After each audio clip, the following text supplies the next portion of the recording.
So, something I briefly mentioned in my previous video, but I'd like to touch more on it. Here is standard floor layouts could actually really help. And by that I mean you have a set location for certain types of things like bathrooms, where elevators, and also staircases. Now, if you have a very set strict code, buildings to buildings will look more identical inside and be easier to navigate. And one of my suggestions would be to use big space to use certain things to split up certain spaces to make it more navigable. So like every third room there's a staircase, or every so often there's a staircase that breaks up all the rooms in a row, or an elevator. This means that rooms are kind of more clustered together, and it's not a big cluster, splitting up making it easier for people to navigate. Another one is to have all the bathrooms being more all-gender bathrooms. And the reason why this will actually help out is that means that it's easier for people to find the bathrooms, which if you're disabled is a big deal because you're more likely to need to use the bathroom a lot more. And having more of these bathrooms, bigger disabled bathrooms, that would mean also it would cause less traffic jams at the bathroom, because there might be cases where only the men's bathroom was filled, but the women's bathroom was free. Or if it's an all-gender bathroom, all the men can go to the women's bathroom, what was previously the women's bathroom. And there's a bunch of ideas kind of like that. Another one would be also that I forgot to mention is to make floors that don't make people as dizzy. And what I mean by that is that certain patterns or marbles and stuff, and other flooring types, carpet and stuff, can make people dizzy and feel vertical when they look at it. Things that tend to do this less are to have larger scale patterns, have less slight textures and variation pattern. Some wood flooring doesn't do as much as some marble flooring, but fully white or colored flooring sometimes can do it also a lot, because it's just a slight variation in texture makes it hard for people to focus and keep on it. So that research could be something very useful. You also can tell people just navigate and feel better in a building. I forgot to mention last time is more clocks. And clocks are wonderful things that are not talked about a lot, because clocks will make people more aware of time. And I've talked about this previously, but you could have the clock, you could actually have it so it's not only a number thing, which can be hard for some people to translate, but it could change colors depending on the time of day, or slowly change colors back and forth to give people more of a sense of time and natural progression. Sometimes it's hard for people to look at numbers like 12, 30 and visualize it, but slowly fading of colors might give them more time or designs. Another thing that can help with navigation that I forgot to mention is making everyone move in the same direction, or more in the same direction, so it's a general flow. Because when people are not thinking fully because of maybe they're distracted or overwhelmed or something, or pressure or anxiety, they tend to follow the mass movement of people. And also, the more you're going against people, the more likely to bump into people, not know stuff. So if we all just move in the same direction, you can do that. Another thing is plainly just staggering classes more. And by staggering classes, what happens is you don't have as much rush of movement, and people are less likely to bump into each other, hurt each other, or do a variety of things if we're all just going in the same direction. And the staggering of classes and schedules can make people less likely just to bump into each other, because there's less people in the hallways. The problem with staggering schedule is that it can be hard to schedule stuff because everything's at slightly different times.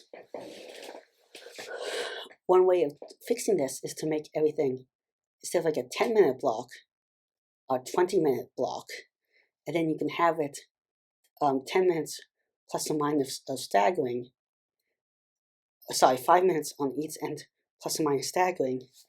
And if I have add 5 minutes to one class ends 5 minutes later, and one class is 5 minutes earlier than before, that's 10 together. 20 minus 10, that's still 10 minutes in between. But for a system like that, I would have to double the time in between classes, which also might be more useful, you can argue, for disabled people who don't have enough time. A way possibly around this is if you have a big break in the day, because then the end classes you can move much more out of the way, and you can have more wiggle room if you start earlier also. So if you start with a bigger chunk of time, you can move it. So let's say you start everything, but that is a more complex movement right there. You can also figure out how to stagger classes so they're more staggered if they're closer together or something like that.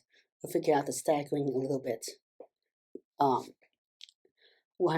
So there's not as much of us people when the classes are close together all at once. Or you can try to figure out that you don't have to stagger all the classes as extreme, because there's some classes no one goes to it from one class to another one. So there's ways you could try to minimize that. But another thing I don't like about the staggering class idea is you can make the times remembering a lot harder and more confusing, which in practice might make people just arrive to time on stuff like on the wrong time, and people are not always the most accurate. You can't stagger stuff to the second. That's ridiculous. So how much you could really practically stagger it is probably 5 minutes. It's considering that most classes have 10 minutes in between. That means you could have a schedule where, I said you can add plus 5 minutes, subtract 5 minutes, or add 0 from the normal schedule. You have a 20-minute block. That means that there's 3 options. So you could reduce flow to about only 1/3 of flow maximum at time in the hallway with that idea. So it's an idea. I feel a little bit in between about it. It might also give you more time in between classes to talk to professor or something, or to grab a bite to eat. Curious about your thoughts about that. Also, something to maybe help people get to places better is that maybe we can design buildings that you can actually use alternative means of transportation in them. And I don't know exactly how that works, but what if you had a way you could bike inside the building? Which sounds funny, but who knows? Because then you could get to classes more quickly in between. But if it's a big distance through large-scale hallways and tunnelways, this one is a little more absurd. But the problem with bikes is that they get in people's way. But then if you're in a wheelchair, you always have a lot of the problems kind of bike. Can people might actually by mistake make it more accessible for wheelchair people? Who knows? Just in an odd roundabout way. You could also maybe see people in your classes more early on, so you can work to get together to classes together with the same people, or something like that, which is another idea. Yeah, it's a little more doable, but also for other events.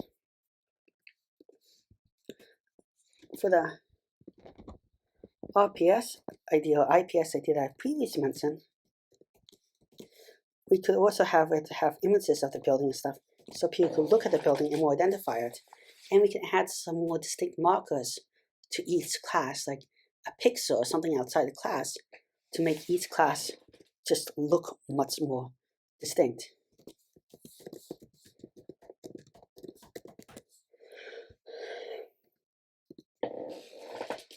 Well, that's about it for me to talk about this. Well, thank you very much for listening. Please like and subscribe, it really helps the channel out. I'm trying to reach 1,000 subscribers in a year, 4,000 watch hours, which is really hard, really help I think I can do it. Also, if any ideas for future videos, comments or suggestions, please leave them in the comment section below. And this includes questions. Again, thank you very much. Goodbye.